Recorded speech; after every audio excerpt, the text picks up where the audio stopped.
Good evening, visitors. Welcome to the Australian War Memorial's Last Post Ceremony. My name is Tristan Rallings, and joining us today from the Royal Australian Air Force is Squadron Leader Stacey Davids. We welcome the veterans who have served, those that are still serving, and the families that love and support them. We acknowledge the members of RSL Services Clubs Association, RSL Victoria, and RSL Queensland who are watching the broadcast of this ceremony across Australia. We also acknowledge members of the Henley and Grange RSL from South Australia who are in attendance this evening. During this evening's ceremony, wreaths will be laid at the base of the Pool of Reflection by visitors and students on behalf of the following school. From New South Wales, Southern Cross Central School, Ballina. If you are able, please stand and join in singing the National Anthem.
The Australian War Memorial was the vision of Charles Bean, Australia's First World War official historian. Bean landed with the Australian troops on Gallipoli and stayed with them at the front through to the end of the war. The idea of this national memorial and museum came to him at Pozières, France, in the depths of the bloody fighting of 1916. Bean's idea was that this would be a place where families and friends could mourn loved ones buried in faraway places. It would also be a place that could help all Australians understand what these men and women had endured and what they had done for us. Bean's vision, to which we remain true, is best expressed as inscribed in the entrance to the memorial's galleries. Here is their spirit, in the heart of the land they loved, and here we guard the record which they themselves made. Tonight, we will read the story behind just one of those on the Roll of Honour, which lists the names of more than 102,000 men and women who have given their lives for us in war and on operations for more than a century. But first, we present a lament, Flowers of the Forest. Wreaths or floral tributes will now be laid at the base of the Pool of Reflection.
Today, we remember and pay tribute to Private Thomas Joseph Rogers.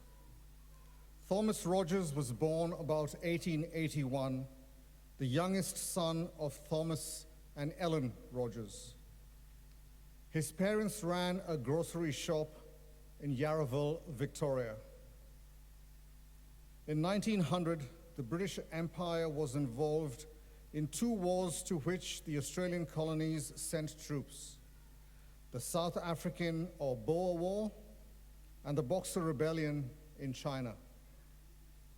The Boxer Rebellion was a Chinese nationalist upbringing begun by a secret society called the Righteous and Harmonious Fists, known to Westerners as Boxers. The Boxers violently opposed European influence, missionary activity, and property interests in China. In response, an international force had been formed to protect Europeans and their property in China. Australian colonies had sent mounted infantry to South Africa and had committed naval servicemen and ships to China. Rogers had enlisted in the 3rd Contingent of New South Wales Infantry, bound for the Boer War, but had not yet sailed for South Africa. He now volunteered for a new unit, the New South Wales Marine Light Infantry, the first soldiers to be committed by the colony to the campaign in China. The New South Wales Marine Light Infantry consisted of 26 men, most of whom were in their early 20s. With them sailed New South Wales naval officers and men and a Victorian naval contingent. The men sailed from Sydney to Hong Kong on the transport Salamis in early August 1900. Rogers contracted rheumatic fever on the voyage, and his superiors debated whether to invalid him out of the unit at their stopover in Hong Kong. However, he recovered sufficiently to continue with the unit to Tianjin, the port city closest to the Chinese capital, Beijing. The Marine Light Infantry arrived in Tianjin in mid-September.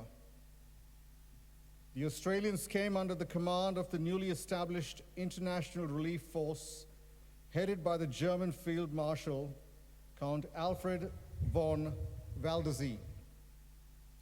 Von Waldersee inspected and complimented the Australian troops when he arrived in Tianjin in mid-October.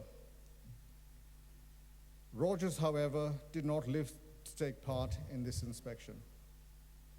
He had contracted influenza soon after arriving in China. On the 6th of October 1900, after a brief hospitalization, he died in Tianjin. He was the first of the Australian contingent to die. The Sydney Morning Herald's correspondent reported that the death of this young and well-liked soldier cast a gloom over the Australian camp.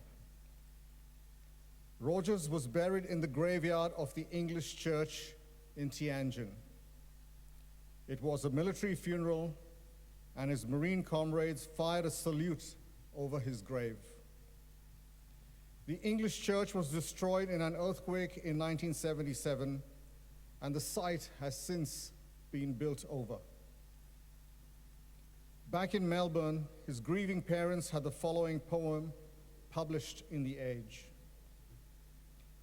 "How little we thought when he bade us goodbye, that he left home forever, he left home to die, that alone in this world his loss we would mourn, not even his poor lifeless form did return." The Australian colony sent about 600 men to the Boxer Rebellion.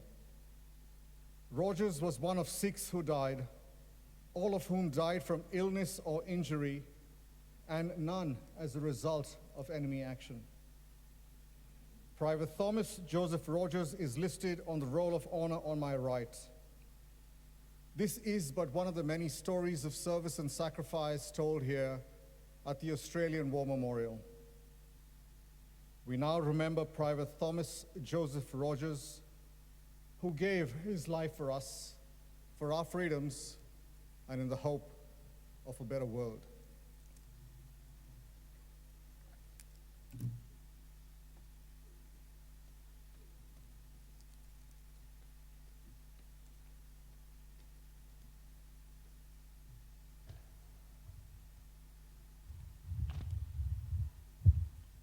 They shall grow not old, as we that are left grow old.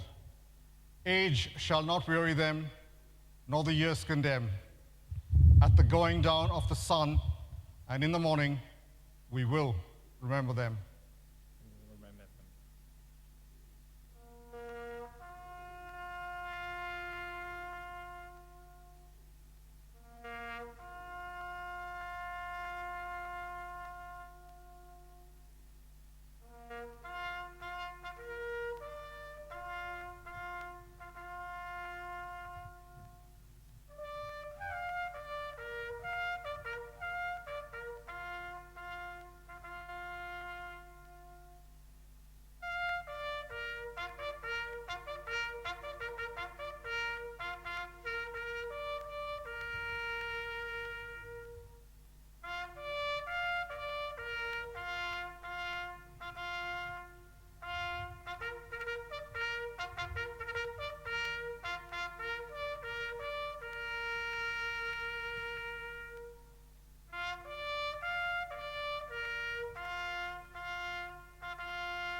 Lest we forget.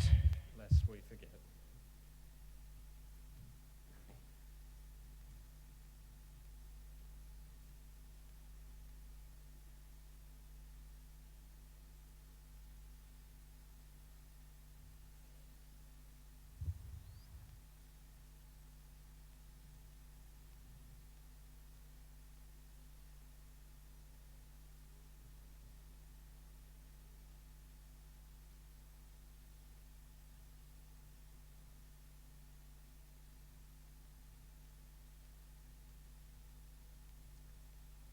We leave you this evening with the words of the memorial's founder, Charles Bean.